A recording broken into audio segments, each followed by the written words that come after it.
Terima kasih Ustaz Dr. Ahmad Hidayatullah sudah memberikan kesempatan Ustaz. Begini Ustaz, yang pertama berkaitan dengan di situ ditulis implementasi KMA dalam program khusus keterampilan Ustaz. Pertanyaan saya kepada program keterampilan Ustaz. Saya melihat situasi dan kondisi khususnya pada tahun ini di mana 2 tahun lalu itu masih sepi peminat. Kebetulan di sini ada multimedia dan tata boga, masing-masing mendapatkan 1 kelas. Kalau dilihat dari latar belakang yang panjenengan disampaikan bahwa jaga ini misalnya kalau ada siswa yang kurang mampu tapi tidak bisa untuk kuliah dan sebagainya, itu memang bagus sekali. Tetapi kalau hanya 1 kelas, kemudian anak-anak yang lain itu dibekali keterampilan apa?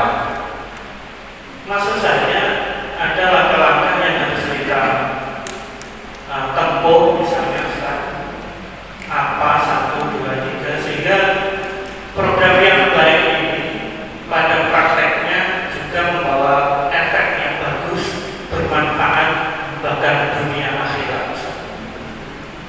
Itu yang pertama. Mungkin banyaknya punya harusnya begini dan seterusnya. Kemudian yang kedua, tadi disampaikan bahwa memang pembelajaran itu diarahkan kepada sikap yang moderat, wasatiyah. Saya sepakat dengan hal itu. Bahkan saya yakin di KMA 184 itu juga sudah mewadahi itu. Bahkan Pak Wapres, Bapak Kiai Pak Fahmi juga sudah menyampaikan, kemudian Gus Yakut juga sudah menyampaikan. Biar lebih efektif, sebetulnya dari segi KMA sudah ada. Mungkin mindsetnya para pengajar atau pendidik itu yang harus digenjot. Bagaimana menampilkan pembelajaran bahkan konsepnya Islam rahmatan lil alamin. Memang selama ini masih ada 1-2 lembaga yang seperti itu. Jadi mungkin nanti dari sisi mana yang sebetulnya pas, apa dari sisi pendidik yang harus digenjot atau gimana. Mungkin 2 itu yang bisa saya sampaikan. Terima kasih. Assalamualaikum warahmatullahi wabarakatuh. Pertanyaannya ini sederhana tapi apa? Yang pertama terkait dengan madrasah aliyah program plus keterampilan. Bapak-bapak, ibu-ibu, yang pertama terkait dengan program plus keterampilan ini yang perlu dipahami, ini bukan madrasah aliyah kejuruan. Apa artinya?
supaya tadi ringan dikolaborasikan sehingga ngerjakan satu tapi mendapatkan 10 kan gitu loh tadi.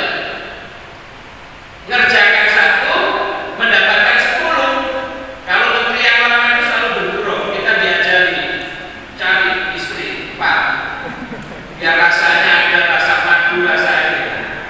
Akhirnya dijawab oleh teman-teman, bagaimana kalau cari istri diajari yang pintar sehingga cukup satu istri rasanya kuat kan gitu. Iya kan?